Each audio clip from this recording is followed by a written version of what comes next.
Hey, what is going on YouTube? It is Eric for Mobile back with another video. I want to apologize to everyone. It's been quite a long time since I posted a video, but I am back and I am crazy excited today because I've got, as you can see, the Moto X Pure Edition sitting in front of me. I actually ordered this phone back on September 2nd when the pre-orders very first went up, and it got here today, which is the 15th. I was actually a little bit surprised because the tracking said it wouldn't be here until the 17th. So I was pleasantly surprised that it got here 2 days early. I've watched a couple of the early unboxings from some of the reviewers and stuff, the tech websites that got this device early, and they're all really surprised at how big the box is. It's definitely the biggest phone box that I've ever bought and opened, so that's kind of interesting.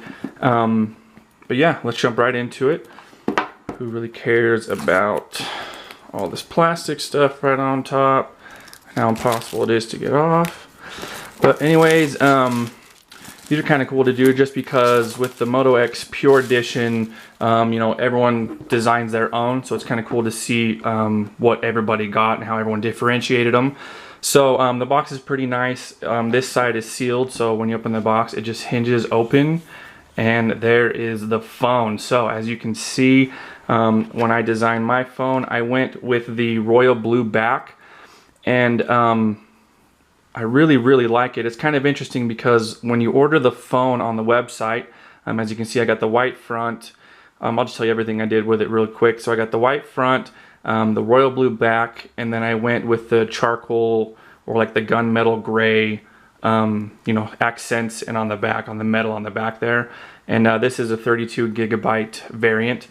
When you order this color on the website, it looks really dark, like almost a gray blue, and a lot of people were laughing, saying that it looks just like the Nexus 6, but I was pleased when I saw some other reviewers get their phones and open them up that it's brighter blue. It's not just so gray.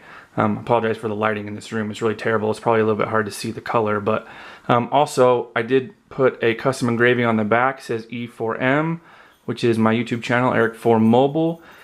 So that's pretty cool. Let's get this plastic off. Everyone's probably heard the specs on this phone 1,000 times, but 5.7 inch screen, QHD display, so that is 2K.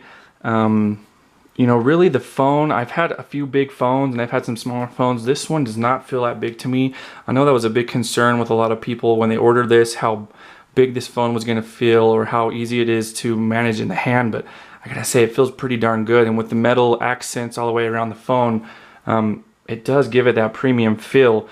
Just as a size comparison, I'm coming from a Droid Turbo, which you can see here, so it's really not even that much bigger. It's about the exact same width, I would say, and the only real big difference is the Moto X is just a little bit taller because of that bigger screen.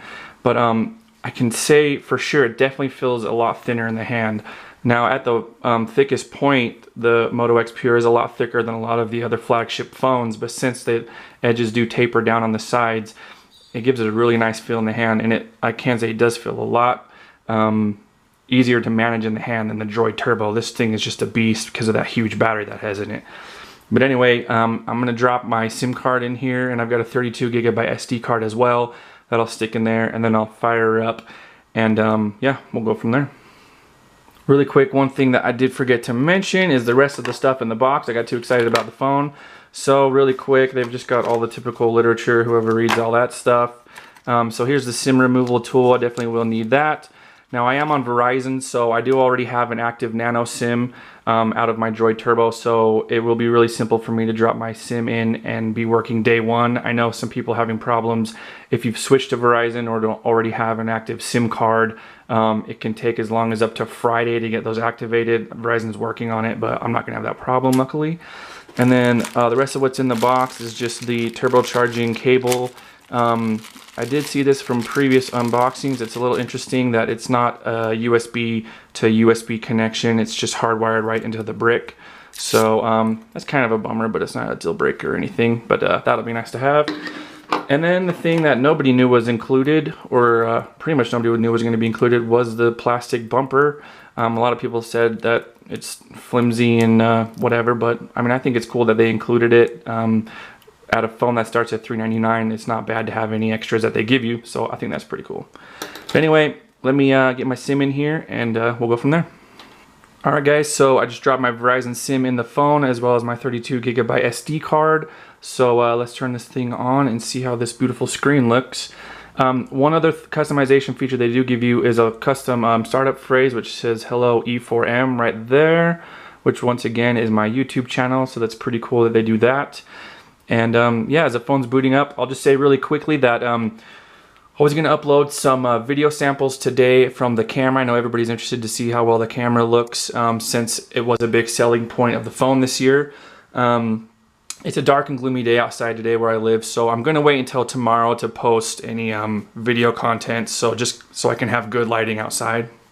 I'm planning on doing a 4K video and some 1080p just so you can get some comparisons on the quality there, and hopefully I'll upload some pictures as well.